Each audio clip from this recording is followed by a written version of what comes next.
Students, आज हम देखेंगे हिंदी का एक महत्वपूर्ण टॉपिक जिसका नाम है विशेषण। सबसे पहले हम परिभाषा देखते हैं विशेषण की। विशेषण की परिभाषा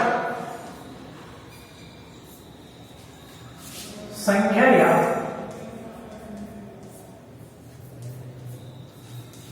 सर्वनाम की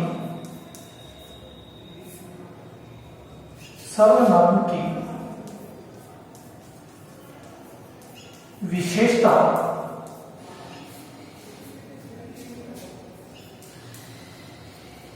प्रकट करने वाले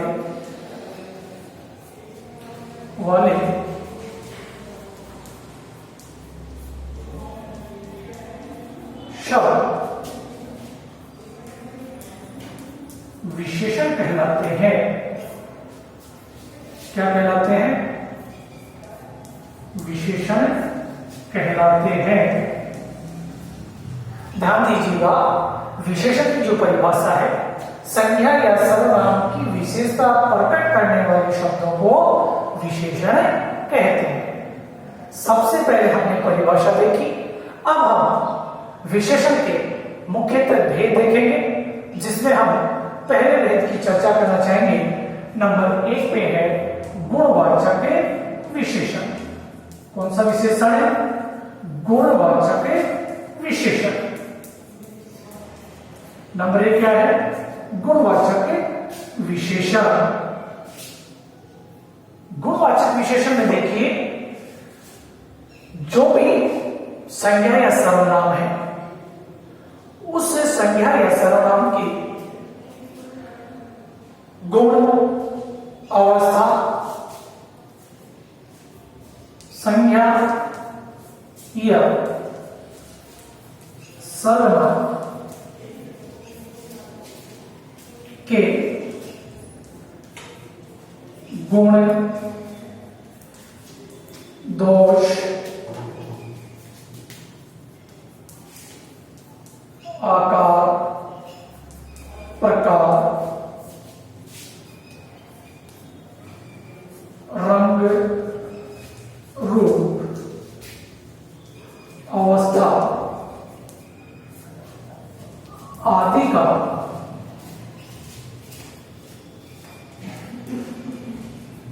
बोध कराते हैं।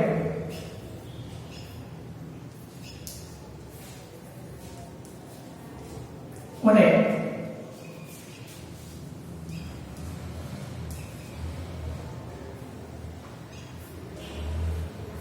गुणवाचक विशेषण कहते हैं। क्या कहते हैं? गुणवाचक विशेषण कहते हैं। संज्ञा या सर्वनाम के गुण, दोष, आकार, प्रकार, रंग, रूप, अवस्था आदि का बोध कराते हैं। उन्हें गुणवाचक विशेषण कहते हैं। जैसे हम उदाहरण लें, मधुर गीत सब सुनते हैं। मधुर गीत सब सुनते हैं। उदाहरण देखिए,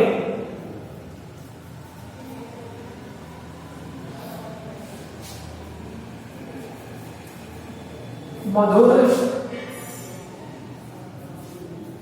गीत सब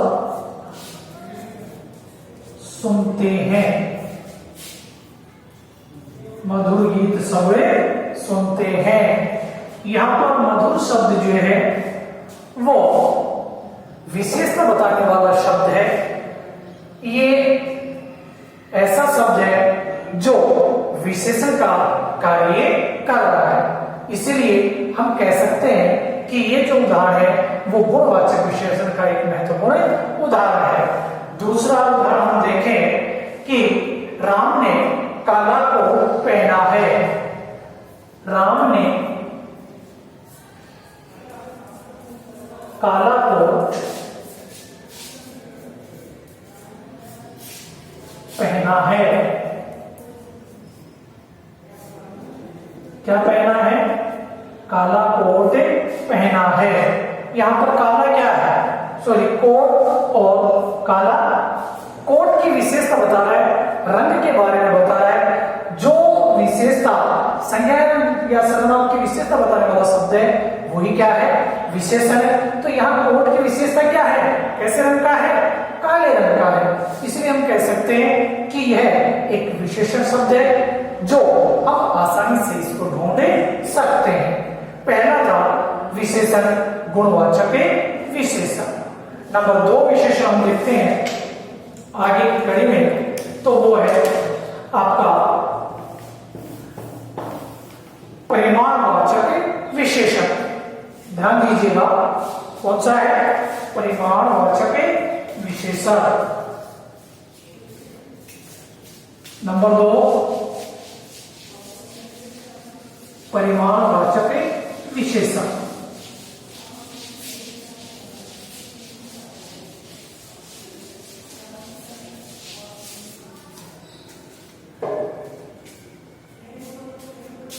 नंबर 2 है परिमाण वाचक विशेषण। ध्यान दीजिएगा, परिमाणवाचक विशेषण का तात्पर्य है, परिमाण का अर्थ है मात्रा, इंग्लिश में कहें तो क्वांटिटी, अर्थात ऐसे विशेषण शब्द जो किसी मात्रा की ओर इशारा करते हो वो क्या कहलाते हैं, परिमाणवाचक विशेषण कहलाते हैं। अर्थात संज्ञा अथवा सर्वनाम शब्दों की मात्रा अथवा परिमाण का बोध करने वाले शब्दों को क्या कहते हैं, परिमाणवाचक विशेषण कहते हैं।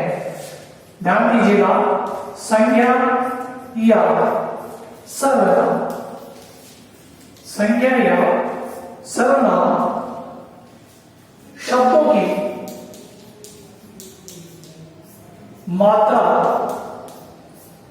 अर्थात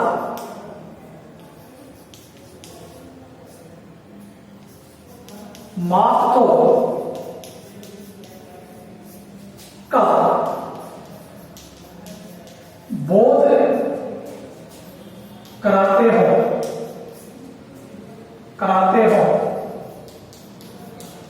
वे शब्द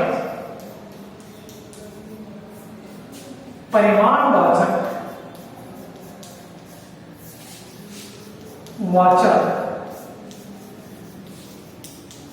विशेषण कहलाते हैं। ध्यान दीजिएगा, परिमाणवाचक विशेषण संज्ञा या सर्वनाम शब्दों की मात्रा अर्थात मात्रों का बोध कराते हैं, वे शब्द परिमाणवाचक विशेषण कहलाते हैं। ध्यान दीजिएगा, परिमाणवाचक विशेषण जो है वो मुख्यतः 2 उपभेदों में बटा हुआ होता है। एक है निश्चित परिमाणवाचक और दूसरा है अनिश्चित परिमाणवाचक। नंबर 1 निश्चित परिमाणवाचक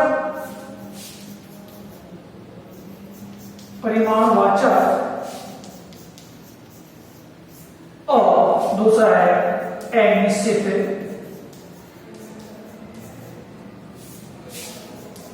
परिमाणवाचक।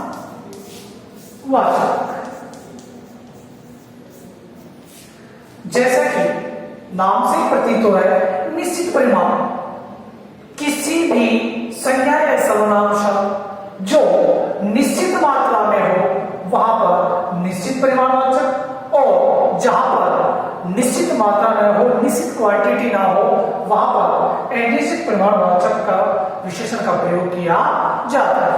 उदाहरण के तौर पर हम समझे, जैसे सबसे पहले हम देखें कि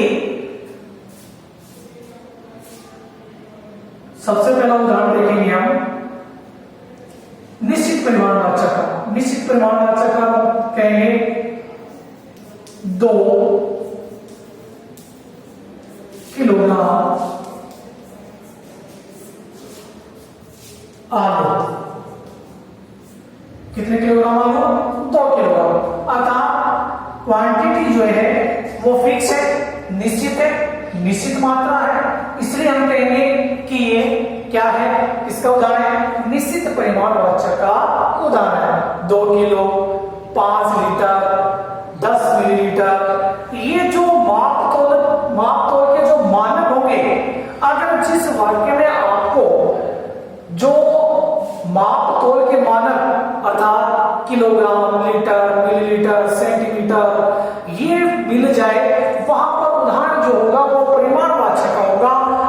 निश्चित आपको करना है, उदाहरण को समझ करके करना है कि निश्चित परिमाणवाचक है या अनिश्चित परिमाणवाचक है। जहां निश्चित मात्रा होगी वहां निश्चित परिमाणवाचक, जहां अनिश्चित मात्रा होगी वहां पर अनिश्चित परिमाणवाचक होगा। जैसे उदाहरण के लिए थोड़ी सी चीनी देना, क्या देना? थोड़ी सी चीनी देना। अब यहां पे थोड़ी सी शब्द है अर्थात मात्रा निश्चित नहीं है। कितनी मात्रा है?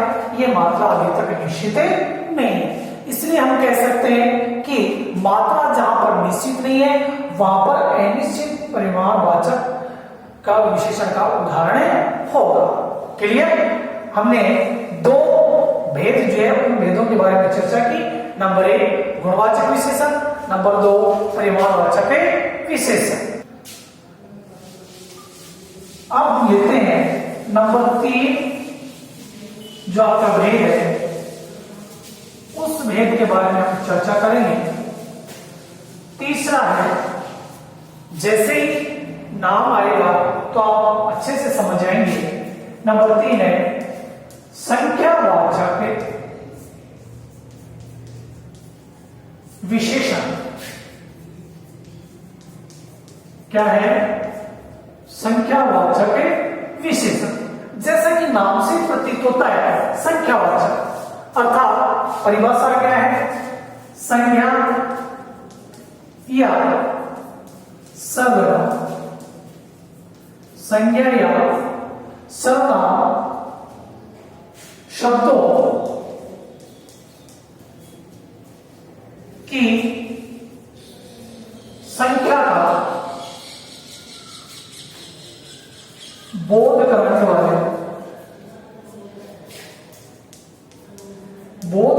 वाले शब्दों को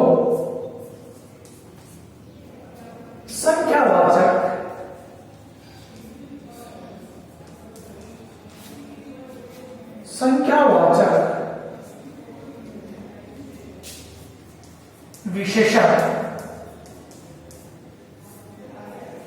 कहते हैं। ध्यान दीजिएगा परिभाषा के ऊपर। संख्यावाचक विशेषण जो है संख्या या सर्वनाम शब्दों की संख्या का बोध कराने वाले शब्द जो है उन्हें क्या कहते हैं? संख्यावाचक विशेषण कहते हैं। जैसा कि 2 नंबर का विशेषण हमने परिमाणवाचक विशेषण के बारे में अध्ययन किया, ठीक उसी प्रकार संख्यावाचक विशेषण जो है उसके भी मुख्यतः 2 उपभेद होते हैं। नंबर 1 निश्चित संख्यावाचक और नंबर 2 अनिश्चित संख्यावाचक। निश्चित संख्यावाचक और अनिश्चित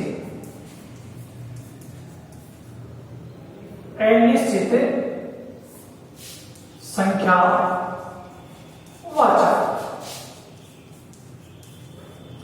तो आपसे कोई पूछे कि संख्यावाचक विशेषण जो है इसके मुख्यतः कितने उपभेद होते हैं? इसके मुख्यतः 2 उपभेद होते हैं। नंबर 1 निश्चित संख्यावाचक और नंबर 2 अनिश्चित संख्यावाचक। जैसा कि नाम से प्रतीत होता है निश्चित और अनिश्चित। सबसे पहले हम देखें निश्चित के बारे में, जहां पर सर्वनाम या संज्ञा या सर्वनाम की संख्या निश्चित होगी वहां पर निश्चितवाचक संख्यावाचक आएगा, और जहां पर अनिश्चित संख्या होगी वहां पर अनिश्चित संख्यावाचक विशेषण का प्रयोग किया जाएगा। उदाहरण के रूप में हम देखें, जैसे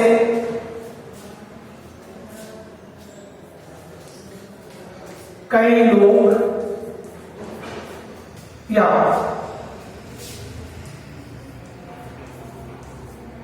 बहुत से जानवर। ध्यान दीजिएगा, कई लोग निश्चित नहीं है, संख्या निश्चित नहीं है। कितने हैं? 1 है, 2 है, 4 है, 6 है, कोई निश्चित नहीं है। बहुत से जानवर तो है लेकिन पता नहीं 1 है, 2 है, निश्चित संख्या का ज्ञान नहीं होगा। ऐसे अगर आपको उदाहरण दिखाई दे तो निश्चित रूप से लिखो निश्चित संख्यावाचक विशेषण के उदाहरण होंगे। नंबर 2 है अनिश्चित संख्यावाचक। सॉरी, हम उदाहरण देखेंगे। मैंने अभी जो बता दिया निश्चित संख्यावाचक, ध्यान दीजिएगा। निश्चित संख्यावाचक के उदाहरण है 5 व्यक्ति, 5 व्यक्ति, 10 पशु। ये किसके उदाहरण है? निश्चित संख्यावाचक के उदाहरण, जो कि मैंने गलत बोल दिया था। निश्चित संख्यावाचक के जो उदाहरण है वो है 5 व्यक्ति, 10 पशु। ये निश्चित है, इनकी संख्या निश्चित है, वहां पर निश्चित संख्यावाचक विशेषण का प्रयोग किया जाएगा। अनिश्चित संख्यावाचक, अनिश्चित संख्यावाचक में संख्या निश्चित नहीं होगी। जैसे कई लोग,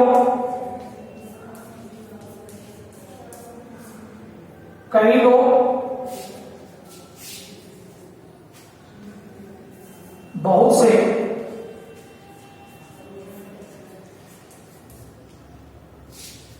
पशु आदि। ये जो उदाहरण है वो है अनिश्चित संख्यावाचक। क्लियर? हमने 3 जो महत्वपूर्ण आपके विशेषण के प्रकार देखे।